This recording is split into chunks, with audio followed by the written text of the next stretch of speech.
Welcome back to BK Nothing But Nets podcast. I got a really special guest today. I got my boy Pete from Nothing But no, not Nothing Pete from from Nothing But Nets. not Pete from Nothing But Nets. Pete from Nothing But Nets. Uh, It's right in the title. You can read. It's right under right in my box. You can read the I name. got Pete from. Hang on, I got an echo real quick. Hang on, real quick. Oh no. Let me take care of this. All right. I got Pete from Nets fans, I appreciate that, Pete. Sorry, Pete also saved me. He reminded me that it was Mother's Day. It's also our anniversary. I would have forgotten both, and that could have been my last anniversary if I would have forgotten. Pete, introduce yourself and tell us about the latest episode you dropped, which was really good. Sure. Like you just said, my name's Pete. I run a podcast, Net Fans. I have a lot of beat writers on. I've interviewed former players, talked to guys like Gary, Nets content creators, all that good stuff. I just put out an episode with Colin Helwig. You might know him as a writer from Nets Daily, and he has a podcast called The Brooklyn Pod that he does with Anthony Puccio. And Monday is the NBA draft lottery. I'm going to be on a panel with Nets Kingdom, and a lot of good stuff is going to be happening there. A lot of special guests. You can check that out 5:00 on Nets Kingdom's channel, and look out for my next episodes coming up this week. All right.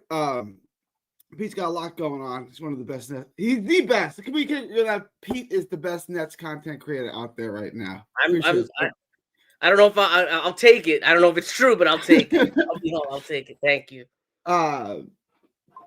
Are you going to the draft at the Barclays? I think I am. I think I'm going to do a live stream from it or something, or make. I think I'm going too. I think I'm going to. Are you? We might have to hook up. I'm going to do something. I'm going to make a video out of it at the very least. I'm going to. I have to. Unless they pick 10th, I may not go if they're picking 10th. But we'll see. There's only a 0.2% chance, which means that's what I'm saying. It happens. Yeah. It might happen. But we'll see what happens. I plan on going. I plan on going right now. I actually want to start with that. It's Monday. We find out our fortune on Monday. We find out if it's Cooper, if it's Dylan, or what happens. We'll find out our fortune on Monday. I'm sorry, Monday, which is a couple days away. Pete, give me your prediction. Where are we gonna land? I don't think first overall is gonna happen. I don't think second overall is gonna happen. I think I just maybe this is me just trying to be positive. In my heart, I say we're gonna land probably like third or fourth. My brain tells me we're gonna land seventh. I've done 4 mock drafts in the last 2 weeks with Dylan, and every one we've gotten seven.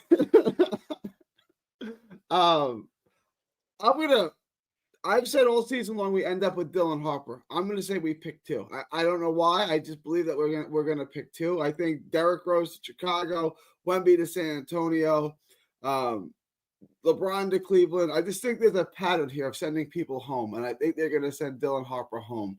So wait, Wembley's from San Antonio? Well, he's from France. I didn't know that. Yeah, well, San Antonio is like. I know. I'm just thinking. It's like France. It's like the Cowboys to America. It's like America's team, but in France. So, yeah, you didn't know Wemby's a Texan. You didn't know that. Of course. So if we're picking, well, you said you think we're picking 7th, right? That's your probably. Who would you want to take there? Man, I don't know. It's interesting because if you pick within the top 4, you could probably limit the names to like 2 guys. Let's say we get like third, it's probably going to be either Ace Bailey, VJ, or you know what I mean? Like probably one of those 2. Yeah, that's it. And if it's 4, it's the other guy. Yeah. Well, I got to clear my throat. Give me 1 second. All right. I just want to put my mic on mute for that. It's probably that. But if you wind up landing 7th, man, there's about like a good 5 names that you could pick from. Maybe Ace Bailey winds up dropping a little bit. It might be Derek Queen. It could be Molly Watch. They're just there's a group of names. Fears. So it's really really tough. But I I I, I man, the whole Conquanoople thing like drives me insane. Is this guy really good? Is he not good? Some people have him as high as 5. There's so many names to pick from.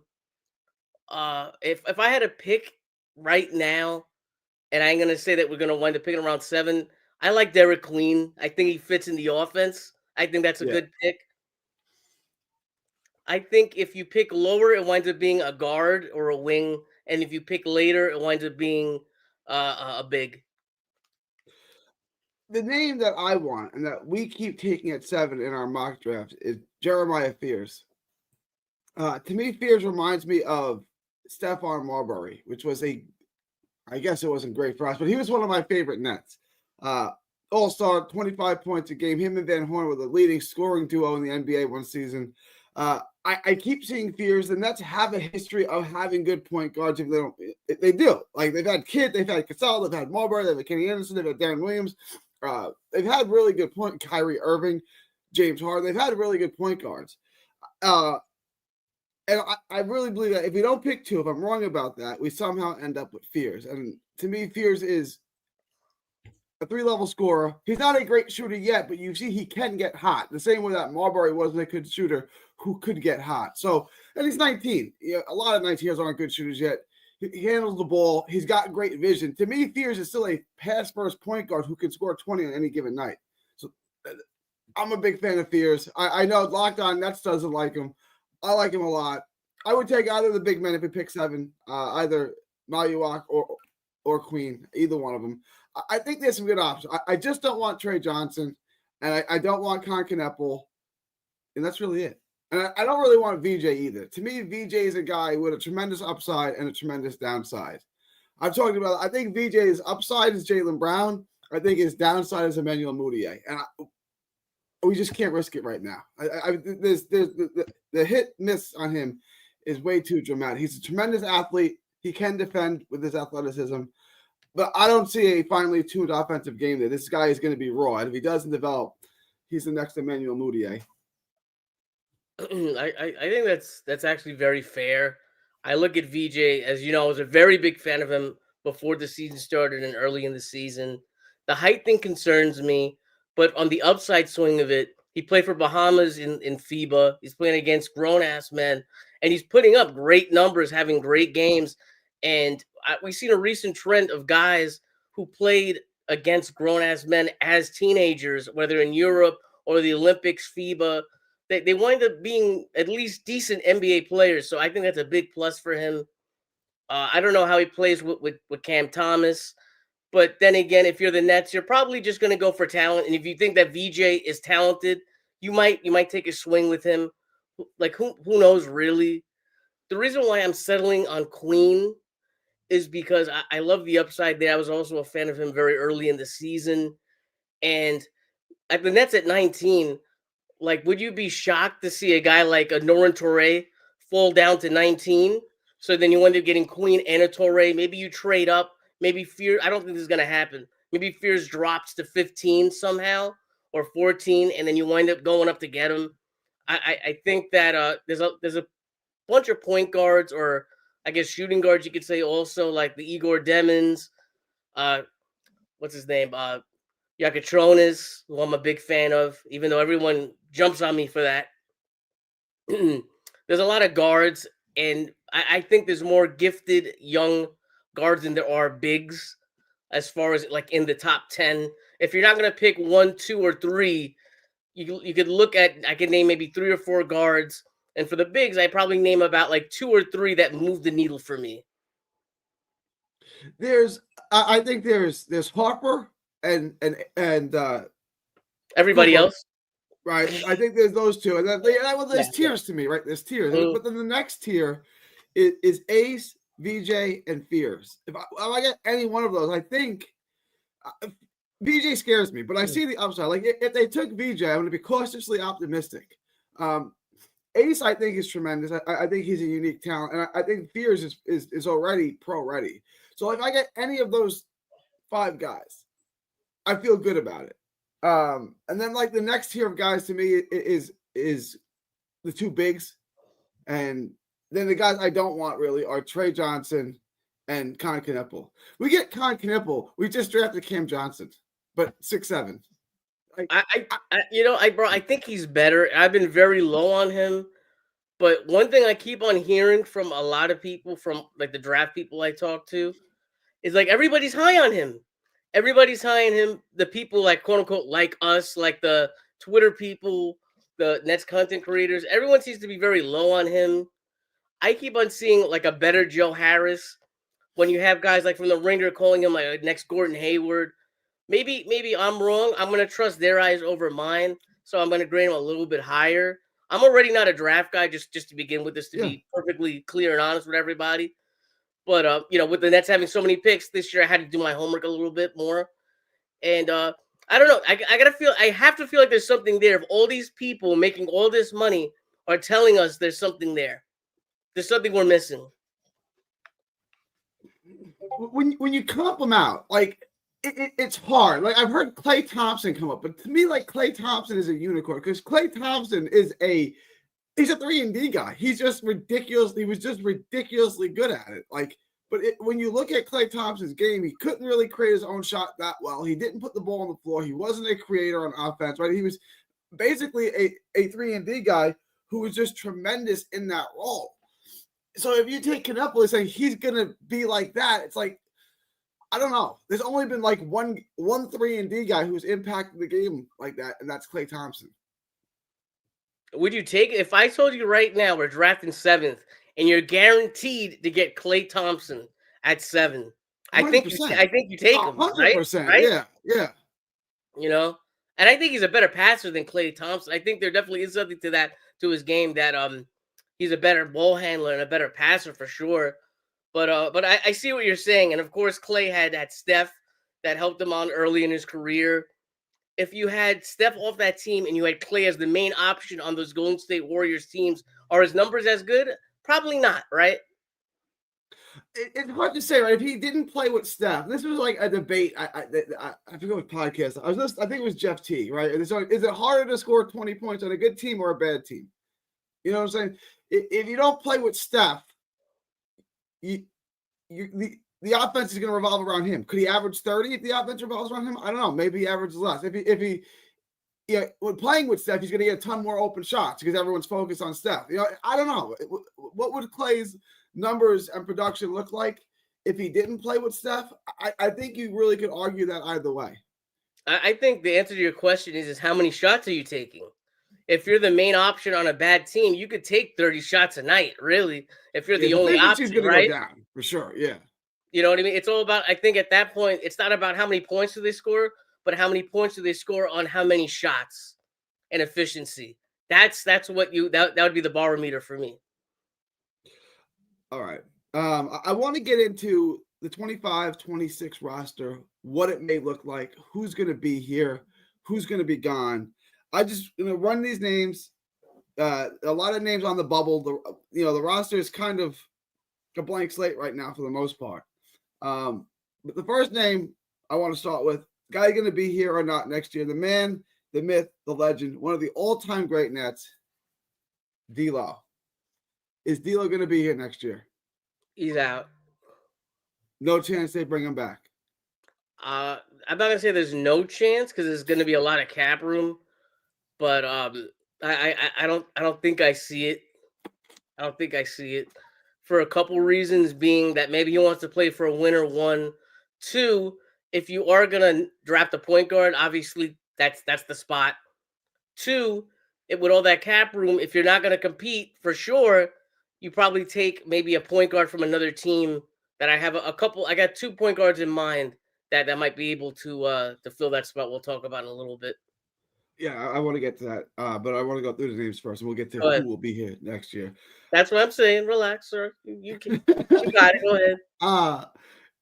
Cam Johnson. We've talked about trading him for over a year now. Will Cam Johnson be on the roster to start the 25-26 season? That's a tough question. I'm gonna say yeah. I think he's gonna be here. All right. The other name But give me 1 second. Let me get. Okay. I'll say most likely to get moved on draft night, Cam Johnson. Yeah. My inkling is that he's going to retire and that he's going to get a gold watch and he's going to be here just as long as Sean Marks is here. That we better just get used to Cam Johnson. Honestly, like that's how I feel about this. But we've been talking about trading him forever. There's been plenty of teams that it's not lack of interest. Apparently, at the deadline, 11 teams checked in on him, and nothing was good enough. I don't. Well, I'll get to that later. But the next one, Nick Claxton. Is Nick Claxton here to start the 25-26 season? I think so. I think so. Even if you draft a queen, you probably have Clack stay for at least this year. Maybe you play queen at power forward. If you take a point guard, then obviously you're going to need a center. So I think he stays. We'll talk about other things later, but I have a couple things on my mind with the last two names that you mentioned. But go ahead. To me, Claxton is probably going to be here. It's going to be hard to trade him. We've talked about this a lot. I think there are two teams, really just one, LA, that you could trade him to. Luka likes him. Luka thinks he's good. That's the one team I would trade him to. If I was the Lakers, there's no way I would give up any first-round draft capital at all. I just, the Lakers need a big. There's not a ton of bigs on the market. Claxton makes sense. But to me, Sean Marks is a guy that wants to be right, and he doesn't want to trade Nick Claxton for scraps right now. He doesn't want to trade him for Rui Hachimura and a 2, right? So Claxton's going to be here. I hope he's not. I hope they trade him. I hope they move on from him. But I think it's one of the worst contracts in basketball. And I think Sean Marks doesn't want to sell him low. I think Nick Claxton's going to be here at least next year. His contract goes down every year. The cap goes up. So the contract's going to look worse. I mean, the contract's going to look better. It's not going to look as bad in the future. But for 25-26, I think we're stuck with Nick Claxton. Cam Thomas. We just assume that he is. Is Cam Thomas going to be here next year? Is Cam Thomas going to be next year? Yeah, absolutely. What kind of contract? What kind of contract do you think he gets? That's the question. I'm going to go with the Sean Marks special, the qualifying offer. I forgot how much it is. I think it was like 6 or 7 million. Now it's a little less because he didn't qualify for the higher qualifying offer. So I'm going to say he's going to be on a 1-year deal, whatever the qualifying offer is. Okay. So he's coming back. I mean, he only played, 19 games last year? 23. Yeah. 6 million would be 5.9 million would be the qualifying offer for Cam Thomas. That's real low. Yeah, if they could do that, I mean, I would do that too and let him. I don't think it's a bad option for him because, like I said, he's been injury plagued. I wouldn't want to go negotiate a contract off of playing 20 games, right? He could go play himself. If he could average 25 points a game, play 65 games next year, when more teams have more cap space, he can negotiate himself a bigger deal, right? Because right now, there's not a lot of teams with cap space. So if he goes into the free market right now, there's not a lot of teams that can bid on him. So keep in mind, this is not a free market. He's a restricted free agent, so the Nets will be able to match. By the way, qualifying offer is $5.9 million. If Cam Thomas believes in himself, which we know he has a lot of confidence, you take the 1-year deal.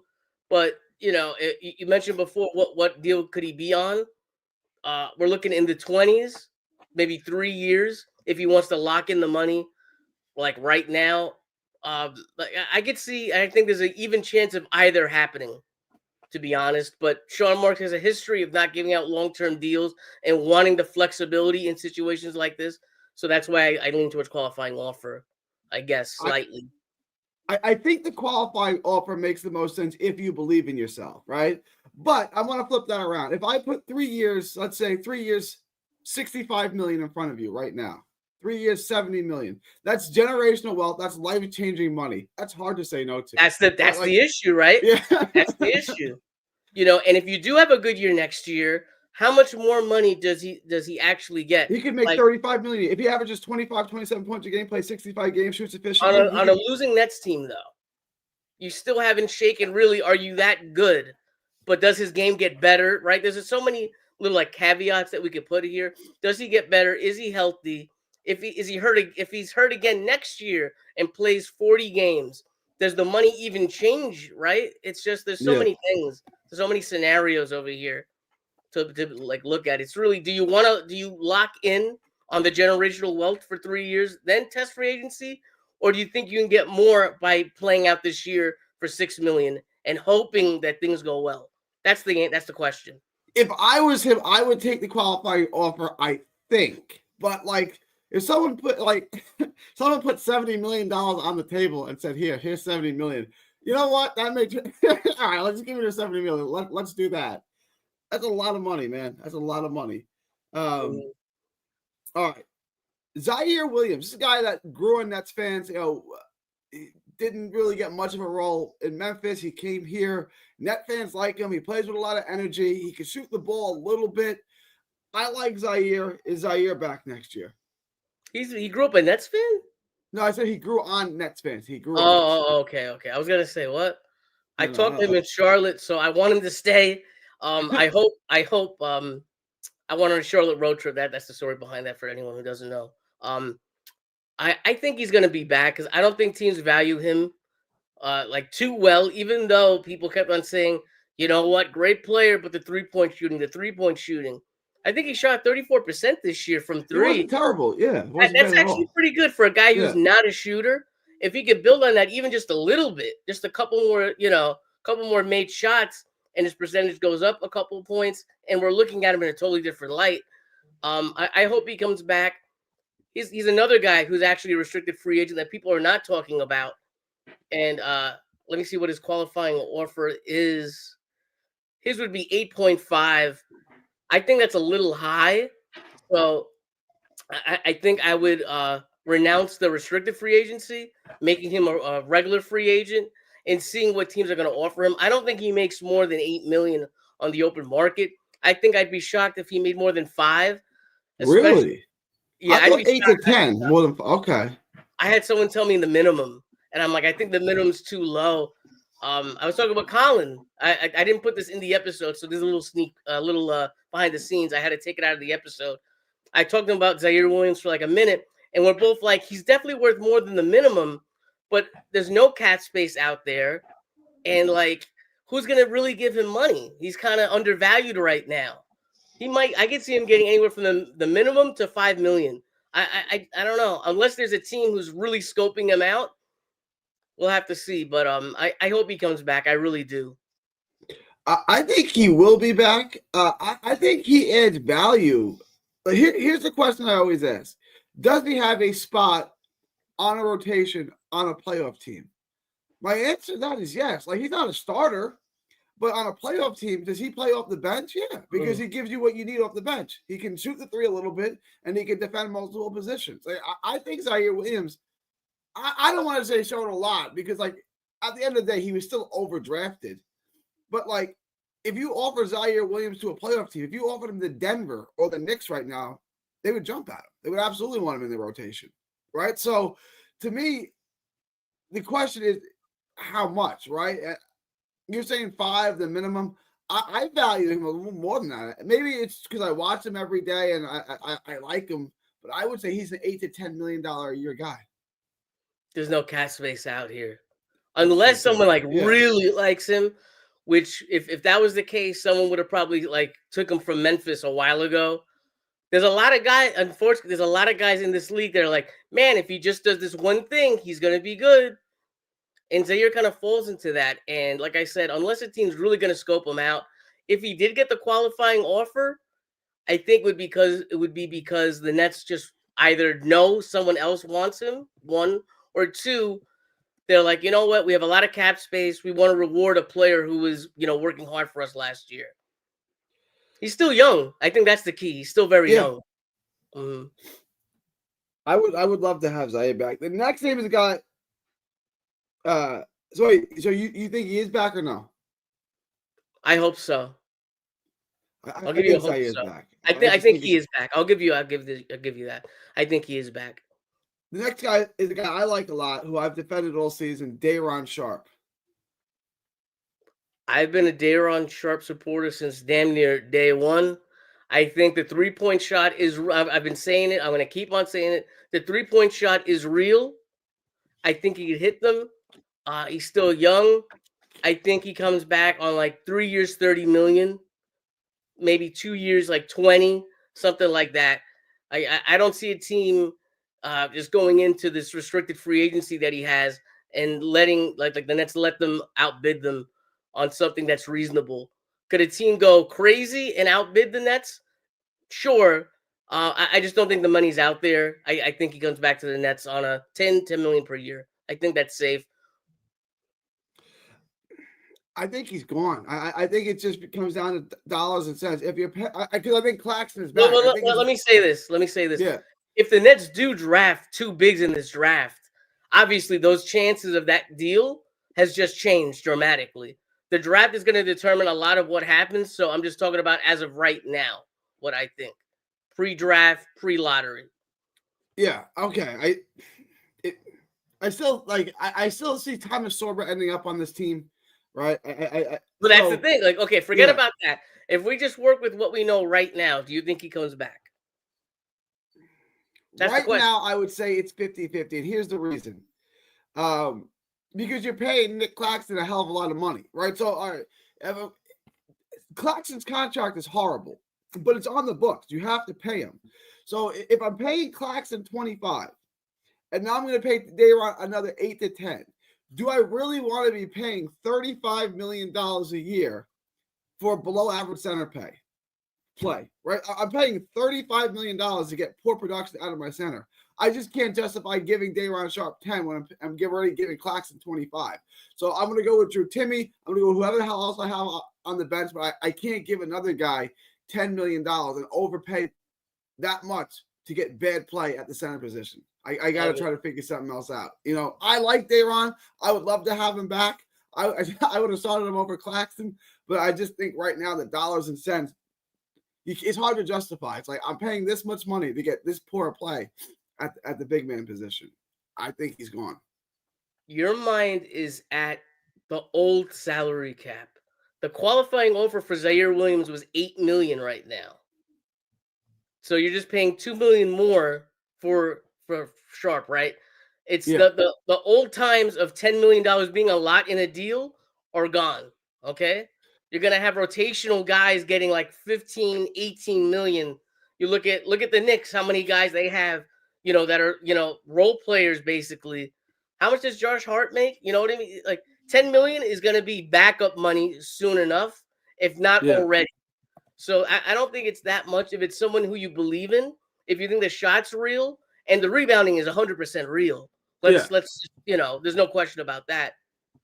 So it's about, do you value him on the team as a fit, and do you believe, you know, in his ability going forward that he's going to get better? That's the question in my mind. I hope Zaire's back. I mean, I hope Day'Ron is back. I like Day'Ron. I hope Claxton's not back, but to me, it's going to be one or the other. They're both not coming back, and I think it's really hard. Space. They have a lot of cap space. I could see them using it to reward a player who, you know, came up in the system, but we'll see. We'll see. He's one that never gets mentioned. DeAnthony Melton. He is a Brooklyn Net.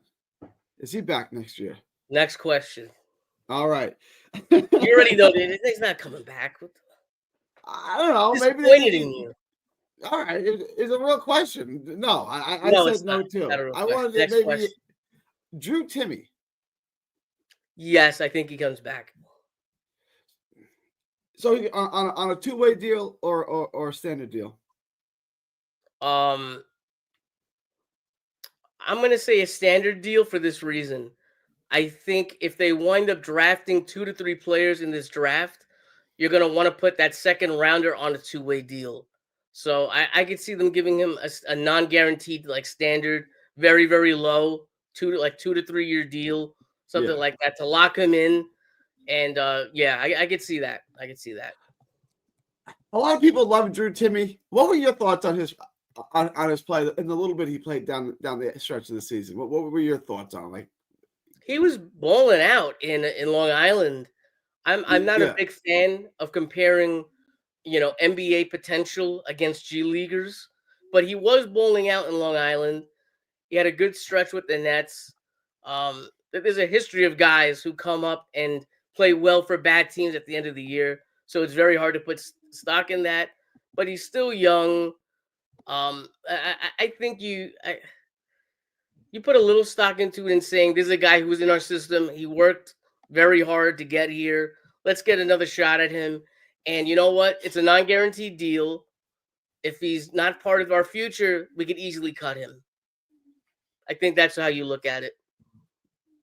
The same thing. And remember, we have 5 picks. I don't know if we're going to draft 5 times, but right now we have 5 picks. You got to assume there are 5 new guys coming in, plus free agency.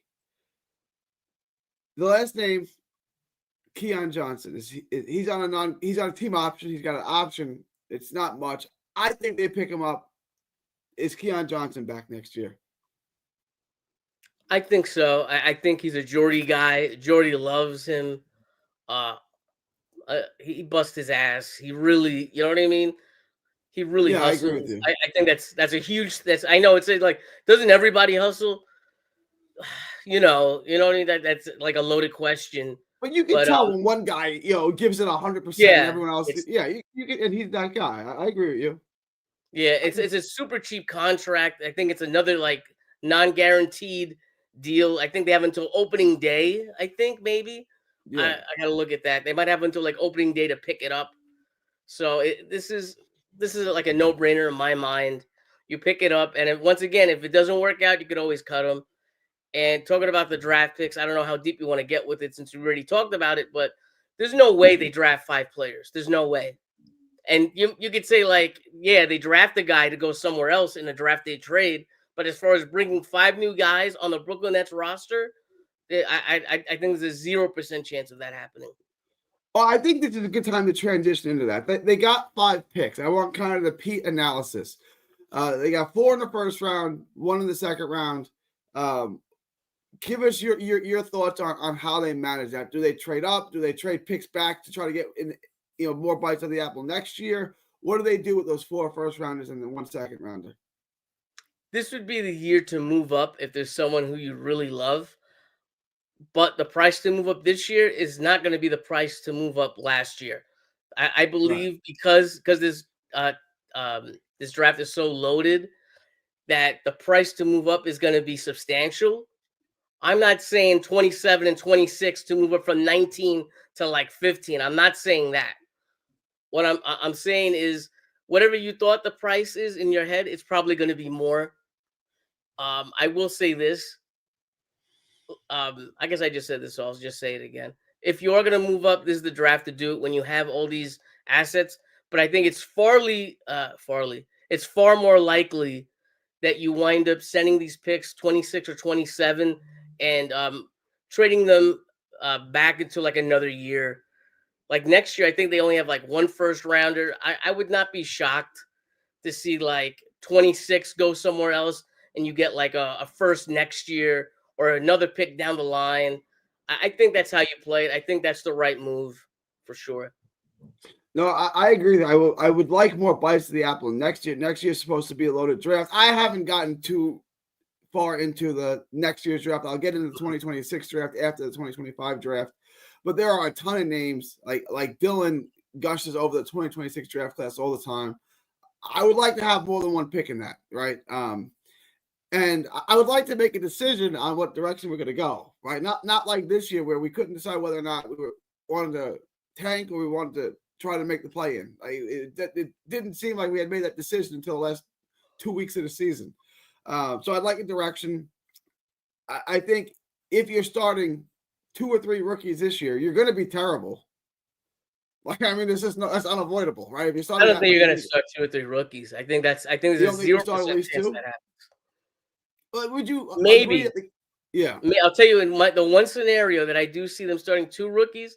If you have like 2 picks in the top like 10, like if you get like a Fears and a Derek Queen, maybe I could see that. But let's face it, in most NBA franchises, you're going to see the rookies have to quote unquote like earn the time, unless they're like the number 1 pick, like a LeBron James coming in, or you know what I mean. Like if the next guy who's going to be anointed like the franchise holder, like a John Morant and stuff like that. Okay. it would be very hard for me to see them draft and start 2 guys unless they wind up cracking something like that. 1, definitely. 2, I don't think so. I think you're gonna want to see the rookies, quote unquote, earn the time. I want to address that. Timmy and Keon have 2-year deals, but they're non-guaranteed. The Nets don't have to bring back either of those guys. They do have 2-year deals, but they're both non-guaranteed deals, LBL. So the Nets could opt out of There both you those go. contracts. I think that the guy that Nets pick with their lottery pick, wherever that may be, I'm going to call it Dylan Harper because that's what I want.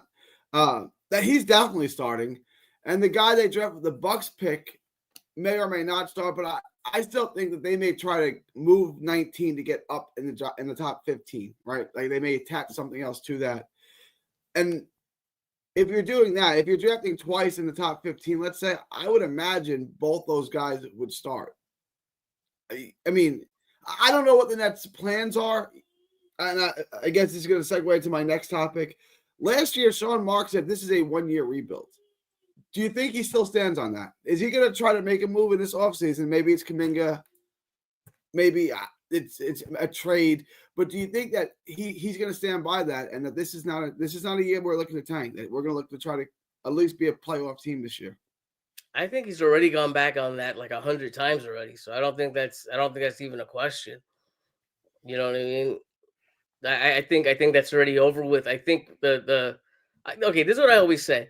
Don't watch what teams are saying to the media, because the media is the media. Watch their actions. How is the team acting? Is the team acting like they're tanking? Is the team, looking like they're building a roster to try to add a superstar? You know, like that's I think you go by that. The actions tell us a lot more than the words, in my opinion. Did they tank correctly? Like, no. So at first I was thinking maybe they are trying to go for a star, but I just think that I think the coach and the players kind of played to a higher level than was expected, and disappointed the tank a little bit. I think that's what happened this year, in my opinion. I think it would have to take like a holy grail deal, sort of like what the Lakers got for Luka, sort of like that, for us to be in any discussion of adding a star. It would have to be like a young star on a deal that's like a no-brainer. It would have to be something like that. To me, I agree with you, but Sean Marks is always a hard guy to get a read on. I don't know what he thinks of last year, not this year, the 23-24 team. Sean Marks viewed that as a playoff team. I don't know how. I looked at that roster. That was almost as bad as the roster we had this year, right? Like, and then he paid Claxton $100 million. I don't know how Sean Marks assesses the talent of this team. I don't think it's very good. I think it's probably the worst in basketball, right? But the team that we had with Bridges and Claxton, and I guess Dinwiddie at that time, I thought that roster was horrible too. I remember talking to a friend of mine who's a Celtics fan, and I was like, how do you think the Nets are going to do? He's like, they're absolutely horrible. Like, you don't think they can go 500? He's like, Gary, how many rosters in basketball are worse than this? At that time, I was like, well, the Wizards, the Pistons, that's probably it. Like, that's okay, right? And then this year, the roster was obviously worse, but I don't know how. Sean Marks tried to make the play-in 23-24. I don't understand that at all. To me, he could have traded Dorian Finney-Smith. He could have traded Cam Johnson for picks, but he didn't want to do that. He wanted to make the playoffs. It's like, this roster's horrible. Your best player is Mikal Bridges. This roster's a disaster. But Marks didn't assess it that way. So I have no idea how Marks assesses this roster. I think they're going to tank one more year or not be very good. But if they made a move for a star or tried to sign, if they signed Kuminga this offseason, does that change the calculus, the direction of the team? I would think so. It's going to be a huge contract, most likely. I really hope. I didn't want to even think about it, because I don't think it's going to happen. And if it would have happened, I'd be very, very upset. I'd rather just play this out and see what happens. Because you traded going back to the old thing, you traded all this stuff back to get back your picks, and then to sign someone who's like not a star, really. I get it that he's young, and everyone says, Sean Marks, he might do this thing again where he signs a lot of restricted free agents like Alan Crabb, Tyler Johnson. And that's a good point. But the issue with that point is we did not have draft picks back then. So the issue then was that, like, the idea was you're adding young talent to your roster by a different way. We have a bounty of picks now. There's no reason to do that. I agree with you. To me, Kuminga is a Sean Marks type of player. Like, if you're like, what is Sean Marks like? He likes Jonathan Kuminga type guys. He's a guy that he hasn't accomplished what you think he might, right? Like, when Kuminga was a rookie, you were looking at this guy, like, he may be an all-star. He hasn't gotten there. He's struggling to get rotational minutes with Golden State. To me, like, Marks is going to look at that and say, okay, I can get him undervalued in a year that's not a lot of cash. I think there's a better than 50-50 chance Jonathan Kuminga is a net next year, is what I'm saying, because he just checks the boxes of what Sean Marks like. I'm not saying I want him to be. I'm not giving my opinion. I'm just saying, to me, I think there's a better than 50-50 chance that Kuminga is a net next year. I don't know what that. Why is Golden State going to let him walk for free? They don't. Well, it could be a sign and trade type deal. There could be, you know. So the Nets are gonna pay for him and give up assets. Cam Johnson. I'd rather keep him. I'd rather keep Cam Johnson. Nick Claxton. I'll give you Claxton. You got to take his contract, but I'll pay Kuminga $35 million a year. Then I would, if I'm Golden State, then I'm going to say then I'll let him walk. I'd rather just match the contract and have Kuminga because he's a young player and I could pawn him off to someone else. You can lose him for nothing. You could lose him for nothing. Like, what do you think fair market value for Kuminga is? Like, fair market value. If you were a GM, I have no idea. It's hard to get a read on, right? It's hard because he doesn't play as much as you think he would play, but he's still young. When he does play, he plays well for the most part, but he plays in an offense that's probably not really suited for him. So it's really hard to get a read on him. If you're a GM like a Sean Marks, like, are you going to invest all that money on a guy you're not sure about when you could wait and keep your option open? Because you do play in New York. And let's face it, if you do get a Cooper Flag, that's a huge step in the right direction. You look at San Antonio, and all of a sudden they got Wembley, De'Aaron Fox, Chris Paul, like out of nowhere. You draft the one player, and he winds up being, a really good player, and all of a sudden your prospects change 100%. So I would wait to see what we have out of this draft before anything else. And when I say wait to see what we have from this draft, I mean, let's play out the year. Let's see what happens. And then we could reassess something like that, in my opinion. Now, could the Nets sign him on a high value 1-year deal? I guess. I wouldn't do it, but is it possible? Sure, anything is possible. It sounds like you really like him. I'm not taking a 1-year deal from the Nets. Like, a team that sucks, a roster that sucks, and I'm taking a 1-year deal. You're a starter. We'll give you $30 million for 1 year. You're a starter, and you go back to free agency next year. It's not a bad right. option. There you go. Yes, yeah. There you go. It was Phil. Yeah. It's not a bad option. It's just risky. Like, you're playing on a really bad roster, right? Like, you might go unnoticed, but you also could play yourself into a huge contract too. You get all the shots. You get all the shots. You're the star of the team. Dylan Harper at the point, Cam Thomas at the 2, Kuminga at the 3. Your thoughts, Pete? I absolutely hate it because I don't like Kuminga. Okay.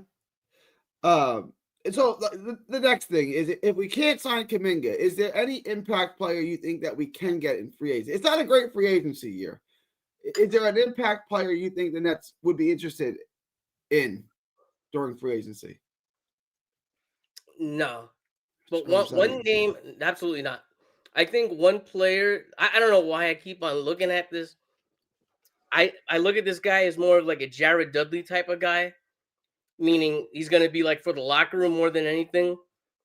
What about like a 38-year-old Nick Batum?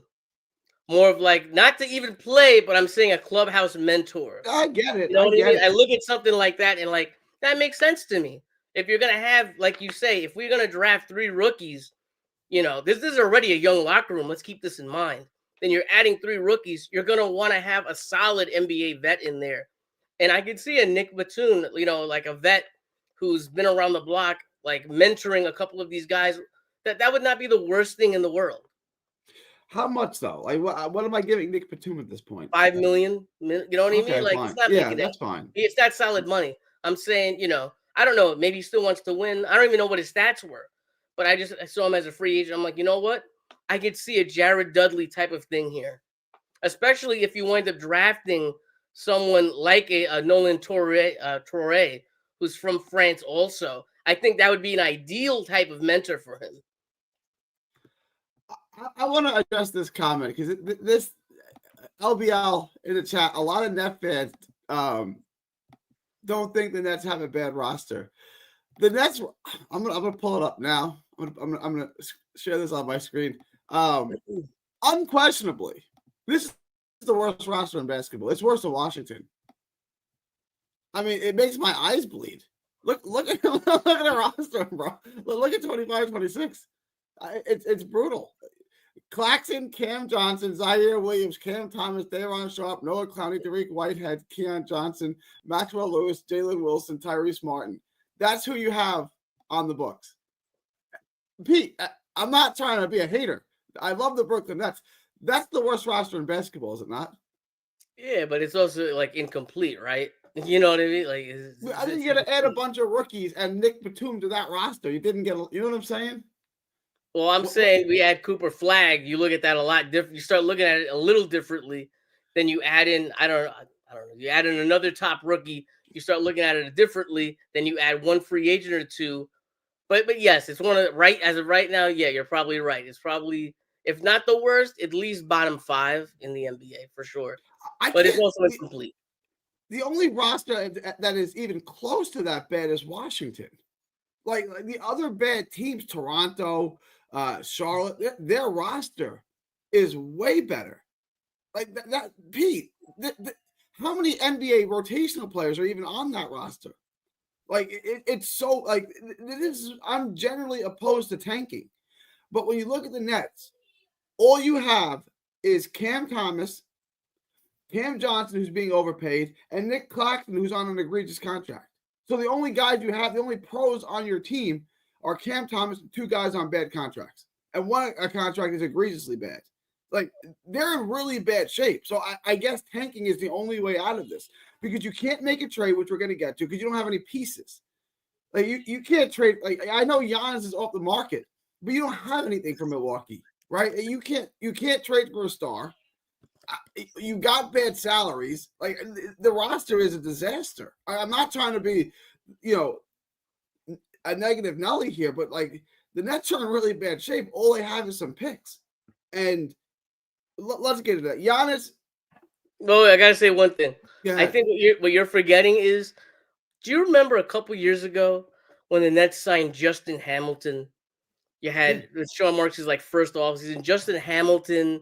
They had like a European guy, I think, and another small point guard. Is that famous picture of them, like holding up jerseys or something at a press conference for guys who we never like even saw play like a full season for the Nets. Like this is where we're at right now. Okay, this is where we're at right now. We're at the bottom floor of a rebuild. Yes, you're gonna get maybe one Spencer Dinwiddie. You're gonna get one Joe Harris. And the rest of the guys are not going to be here in 2 to 3 years. You know what I mean? We shouldn't be putting so much emphasis into a roster that's not going to be here. Yes, they're bad, but let's not pretend that this is going to be the roster in 2 years. No, I don't know if there's one guy on this roster that's going to be here in 2 years, except for probably Cam Johnson. He's going to be here forever. But he's going to be here forever. I don't know that there's one guy on this roster that's here in 2 years. The Clowney would be the one I would bet on that is. The other 15 guys on the roster, I would bet they're not going to be here in 2 years. I would say Clowney's here. Maybe Whitehead is going to be here. Other than that, you're right. I don't know that anyone is really going to be here. I wanted to transition, the last thing, trading for a star. Milwaukee says that Giannis is not being traded. I find that hard to believe. You said earlier, follow what teams do, not what they say. If they don't at least entertain the idea of trading Giannis, I think that's a disaster. They're not a contender. Dame is out next year. I would imagine for almost all the season next year, so they're not going to compete next year. He still has value. Every year he gets older, his value goes down. I don't think the Nets have any type of package, but Brian Lewis reported that this is what the Nets are looking to do. I know you talked to Colin about this. It doesn't seem realistic, but trading for Giannis or another star, is that realistic this offseason? Is it realistic? Man, it's tough to say because could it happen? Sure, it could happen. Is it probably going to happen? No. I'd say no. I'd be shocked if it happens. You look at the deals that you could possibly get for a Giannis. If I'm Milwaukee, I'm looking at the Bridges deal and I say my guy here is better than Bridges. So we're starting at that offer. And if we can't even get close to that, then we can't talk. I think it's far more likely he goes to Houston or the Pelicans. If I had to take a guess right now, I would say, man, I think the best fit for him would probably be Houston. But I see the Pelicans with all those picks that are Bucks picks. And, man, I could see something like that going down.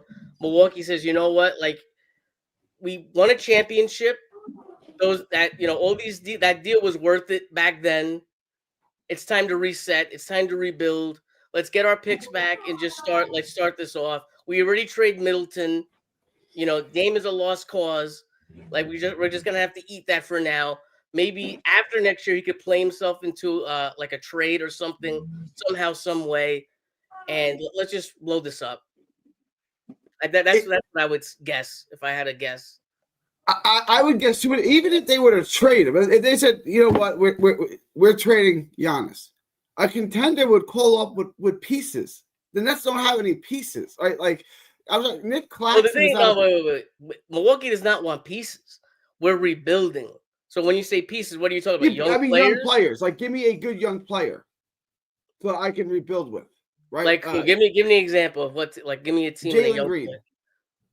I don't want. He just stunk it up in the playoffs. I don't want him. He was not good in the playoffs outside of one I game. I want as little contract coming back as possible. So I want expirings. I want other young players on your roster. I think there's a couple of young guys on the roster. Yeah, maybe like a Reed Shepard. That's where we start talking. Reed Shepard, picks, and salary fillers. That's what I would be focused on if I'm Milwaukee, but I'm not Milwaukee. You're looking at this as a big market team. If you're looking at this, Milwaukee, in order for Milwaukee to win a championship, they have to pick 13 and get the greatest player of his era, arguably. That's what they need to do. Or they can get their picks back and just tank and then get lucky in the lottery. You'd have to get lucky like 3 years in a row. You're a small market team. No one is signing there unless you're on the verge of winning a championship, right? So you're not signing a star to go along with your draft pick because the star's not signing there. This is the same problem the Pacers have and the Trailblazers have. When you play in a small market, no one really wants to sign there unless you're on the verge. But it's funny. The Pacers have been pretty good the last 20 years, and you've had a Halliburton, you've had a Paul George. You know what I mean? They've had the players. I don't think it's a good argument. I don't think it's that good. I see what you're saying. I see what you're saying. They don't get stars to sign there, right? Like you have to draft them. You have to draft them. Yeah. And so you got to have a decent team and then get lucky with a middle of the first round pick like Milwaukee had. No, you have to suck. Get a Giannis, get a younger player, and then build up from there.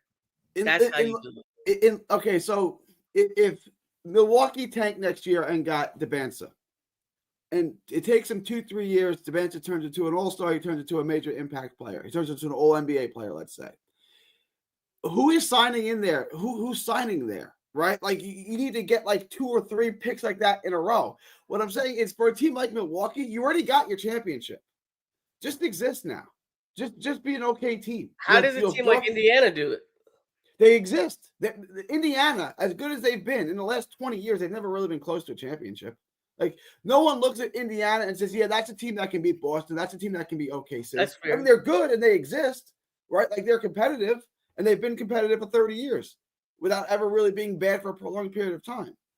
And outside of the team that had Jermaine O'Neal and Ron Artest and all those stars, and they weren't really stars. I mean, they had Reggie Miller, and they had a bunch of guys. They traded for J.O.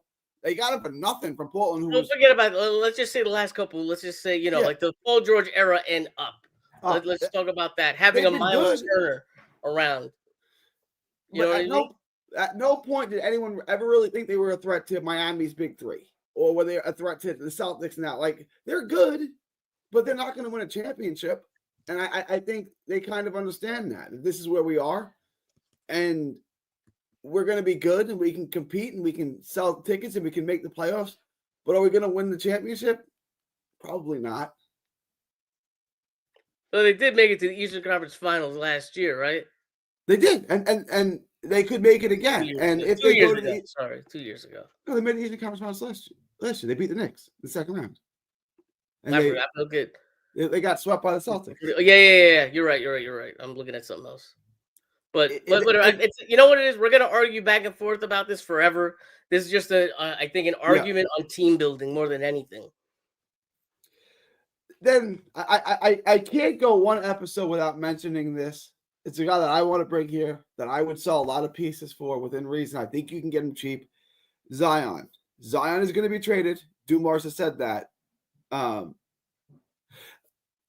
Indiana more than exists. Yeah, they're good. But my point was, Big Breezy, that they're not going to win a championship. No one looks at Indiana as a legitimate team that can win a championship. And I think they're okay with that.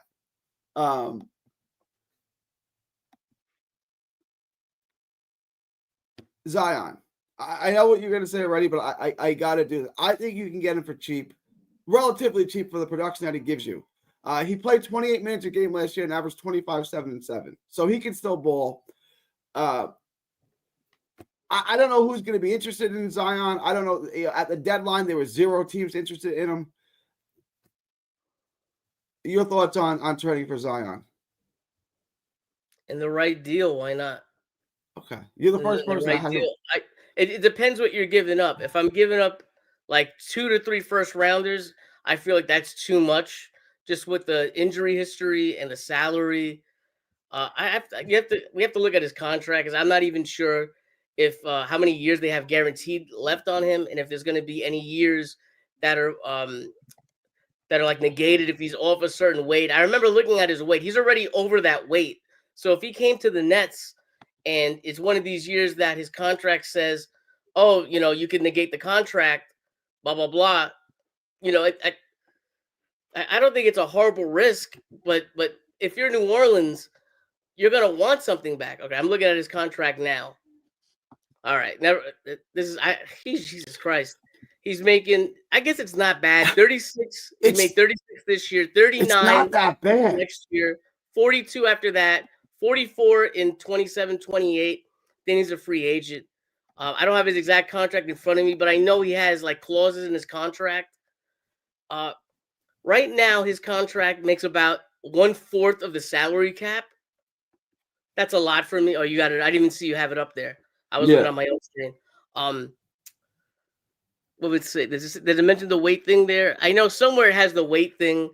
I believe he's already over it. It depends if you believe in him being healthy. That's what I would say. And the price. When you look at the contract, it's not $60 million a year. It only balloons to $44 million a year. That's not bad. That's not wild. Yeah. To me, it's like, okay, I'm in hell right now. I don't see a path out of hell right now in the foreseeable future. If Zion Williamson went in this year's draft, he'd be taken 3rd overall. Even being fat, lazy, and hating basketball, he would be. What if I can get him for Cam Thomas, Cam Johnson, Noah Clowney, and 2 1s? Would you make that trade? No. I make it in a second. To me, we're rebuilding. If I get him, you're using a big portion of the salary cap to compete when you're gonna have other rookies on the team and a super young roster still. So it doesn't make sense right now. I'll give you an example. Let's say we get Cooper Flagg. If you get a Cooper Flagg, that might, and if you really believe in him, you say, you know what, we're going to move up the rebuild a year. Let's see if we can get some young talent around him and see what happens next year. That would be a scenario. If I'm drafting like a Derek Queen or a Fears, I wouldn't add. I just wouldn't add Zion. I would at least wait. Maybe you wait a year and see what happens after this year. That could be something. But right now, there's a reason why teams didn't try to get him when he's available. Yeah, I mean the reasons that the teams weren't interested in him are obvious, right? Yeah. So give me a hypothetical. Is there a hypothetical trade package that you can think of that you would give up for that they'd be willing to accept? Is there any trade package that the Nets could offer that New Orleans would accept that you would make? That's tough because I'm sure there are offers to be made and whatnot. I have to look at the roster. It would have to be. I'm not giving up. At most, I guess I'm giving up Claxton, just maybe to just get off the contract per se. I would do that. I would have to assume they want at least one first round pick. They at least want 2 first round picks. I would give them, man, this is tough because this is not a deal I believe in, so it's hard for me to do this. But if you're asking me to do it, so I'm going to try my best. Claxton to each salary, plus we take someone who's going to be a free agent, and you do a sign and trade, sort of like how Milton was part of the Nets Bridges deal. So that person, I don't know who it's going to be, someone who's a free agent on the net, DeAndre Melton. We're going to take Melton. He's going to be part of a sign and trade. He'll make up the rest of the contract, okay? So there goes the money, and then we'll give him a first, and it can't be like 26 overall because they're not going to want 26 overall. So I'm going to say our pick next year, Brooklyn Nets 2026 pick, protected 1 through 10, and then maybe in a late first rounder, far away, that's like protected 1 through 5. Or something like that. That's the most that I would give up. And I feel like that's a lot for me right now. Okay. I mean, that's fair. I mean, I don't think it's fair, but I think that's what I would do. The trade market for Zion is going to be that wild. Right? You look at all of his warts, and I think competitive teams are going to be like, I can't take this risk. Like we talked about, like Detroit. Like Detroit's close. If I'm Detroit, I'm on the right path. I can't risk all of this for that guy. I can't do it. Same thing with Houston. So those teams are out. A lot of bad teams that are trying to go young are going to be out because I'm not bringing him in. I don't really know off the top of my head any teams that would give up a better package than that because it's not worth to a good team. It's not worth the risk, and a bad team, it doesn't make sense. So like, so why does it make sense to us then? Because I believe in Zion more than most people do. Okay, that's fair. That's fair. That's fair. That's fine. If I was a good team, like if I'm a team that's close, I'm not doing it. I can't risk it all for him. You know what I'm saying? It's just I can't do that. But if I'm a bad team, this could be a path out of hell. It could be. It might not be, and this might backfire, and then I'm still going to be a horrible team with. Ben Simmons 2.0. Well, you're getting 2 first. You're getting like 2 first round picks out of it, and you're getting a lot of salary relief. Yeah. Because how much was he making? It was like 39. So you're saving. Let's say he's going to make 42 next year. I think Clax is making 25. So you're saving a good amount. You're saving a good amount of picks over here. So for the not good amount of picks, you're making a good amount of money over the lifetime of that deal. Claxton, Cam Thomas. And 2 top 10 protected ones. Why am I giving up Cam Thomas? Because no, non-starter. All right. I would see Cam Johnson go before Cam. Okay, Thomas. CJ. CJ. The salaries will about. We may have to take something else back, but CJ, Claxton, that's $45 million roughly. CJ Claxton. And then 2 ones, 2 protected, top 10 protected ones. Who are the picks from? I gotta add because that does matter. So it's a top 10. It's our top 10 pick protected next year, and then our pick from the Knicks in 2029. I would move up. I would move up one of the Knicks picks if I don't have all the picks listed in front of me. I probably should, but I would pick a Knicks year a little higher on year that we have. Maybe multiple picks. I'm not sure. Would I do that? I feel like CJ's worth at least one first rounder here. Yeah. So it's I feel like I'm giving up 3 first rounders for him in a way. Yes, I right. kind of want to save CJ for the draft because I think he's gonna. I don't know if I had like a little hunch. This is off nothing. This is not. I have not talked to anybody about this, but I'm like, it would be interesting if you package 19 and CJ to move up to a team. But then again, a team, kind of ahead of us doesn't really need a CJ. So it's like, uh, San Antonio. that's the one I was thinking about. Yeah. Like even then, would I do it if I'm them? I don't know, but yeah, but that would have to be a deal. Would I accept that? I guess. I don't really believe in it. I would say no, but since you're bringing it up to me and you're trying to sell it to me, I guess I would be. I'd look into it. I don't know. It's tough. It's tough. I don't know. I'm not happy about it. I want to do. I'll close on this. What top or near top players drafted is Flag as good as? Like recently drafted players? Who would you comp him out to? If you say, give me, it's hard to give him a comp, but who would you say drafted in the last few years that he's as good as? Man, I'm not a draft guy. I wouldn't Yeah. even know, to be honest. I'm not, you know me. I'm not gonna give you a BS answer if I'm not sure. I don't know. But he looks good. He looks very very good. Um, coming out, at his age, playing at Duke, it's have we ever seen someone like that? I don't know. He's not as good as Banchero or Wemby in college. We didn't see Wemby, but Banchero was better at Duke than Flag was. Would you agree with that? I didn't even watch Manchero in college, to be Okay. honest. I'll be 100% honest. Yeah. I think he was better in college than Ant-Man. More impactful. I mean, they're very different players, obviously, but he was more impactful than Ant-Man in college. I would say so. I would say so. For me, it's about like he has the goods, but he's missing that. Like, can I trust him to get separation and create his own shot at the next level? And it's like most of the time you see guys who could separate and get their shot off, but they don't have everything else. Cooper Flag has everything else, Yeah. but might be missing that. But then again, I've seen him hit some great shots, getting separation. I've seen him take contact. You know what I mean? I'm not watching all the Duke games. I'm watching a lot of highlights and some games. And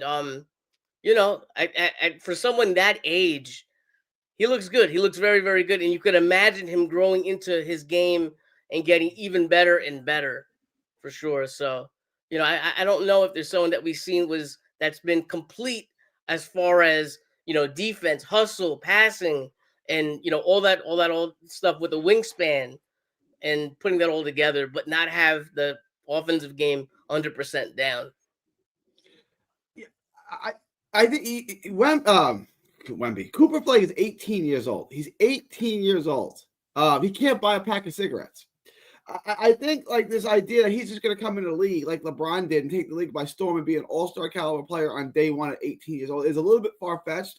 He's not physically strong yet. And I think he's going to be a good player, but I think people need to tap the brakes on him, and look in the same way that we view Tracy McGrady. I've made this analogy many times. McGrady is one of the best players you've ever seen with your own eyes. His first year, he couldn't crack the rotation. His second year, he was a back end of the rotation guy. His third year, he should have won 6 Man of the Year. I think he was second or third in voting. Right, but you can see the progression. And by year 4, he was a superstar. Like I think that's the kind of progression, the kind of patience we have to have with Cooper Flag. If you think Cooper Flag is going to come in and average 25 and 8 next year, I think you're out of your mind, right? Like he's a kid, and that's what I'm saying. Even if we got Cooper Flag this year, we're not going to be good for years, and I'm just not interested in being bad for 5 years. Like I'm just not. I'm like that doesn't. That doesn't intrigue me at all. Like that's how a small market team tries to become the Bucks or the Patriots, right? Like it's just I don't think the Lakers wouldn't do that if they didn't have to, right? Like it's to me, it's not an appealing plan to get out of hell is to let's get Cooper Flag, be bad for 4 years, and then hopefully he becomes a top 5 player in the league. And then, it's just, I'm not really with that, but the Nets are in such bad shape. I don't really have a better plan to give you. So it's like, all right, I guess do that. It's about building with the draft, and to focus on something that you said, that he's not going to come in and dominate. When you had SGA came in 2018, 2019, remember the Clippers drafted him, 20 years old. He plays 82 games, starts 73 of them, plays 26 minutes a game. He scores 10 points a game, 3 assists at 20 years old, right? He's going to, what is Cooper Flag going to come into the league as at 19 years old? 19-year-old, yeah. You know what I mean? And look at SGA today, right? He scored 10 points a game at 20 years old. And he was playing every day. It's not like, oh, Pete, he was playing 40 games. No, he played in, all those games. So, let's face it. Could Cooper Flag come in and score 10 points a game? It's very possible. Do you want him at 19 years old starting, playing against grown men? Probably, because you want him to get better. But, that's a big difference. It's a big jump. All right, Pete. I appreciate you. I wanted to keep this around an hour. I know you got a lot going on. Appreciate the hell out of you for jumping on. Love to have you back on sometime. No. We'll have you on a lot more. This is my last Let me appearance know. on the show. What was that? This is my last appearance on the show. Ever. I will never see you again. The last time. If they miss this one, this is it. I'm sorry. This is it. There's no more Pete. I want to have you on a bunch in the summer if you're free. I want to have you. No, not free. Too busy. Yeah. What are you doing in July? Of course. Yeah. All right, Pete. Tell me what I can find you. What you got going on? I'm gonna wrap this up. Sure. You can follow me at NetFans, on YouTube and Twitter. I just dropped an episode about a day or two ago. I told you about that with a Nets beat writer. On Monday, draft night, check out Nets Kingdom. We're going to have an open panel with a lot of special guests. And I'm probably going to do my own little thing at some point, dropping a video soon thereafter. Maybe you'll see me on Gary's show also. There's going to be a lot of discussion, a lot of Nets content coming out this week. A lot of good Nets content for you guys to watch. Please support them all. Happy Mother's Day, everybody. That's another thing. Yeah, happy Mother's Day. It's May 10th, 2025. From Texas to the world. Thank y'all. And God bless.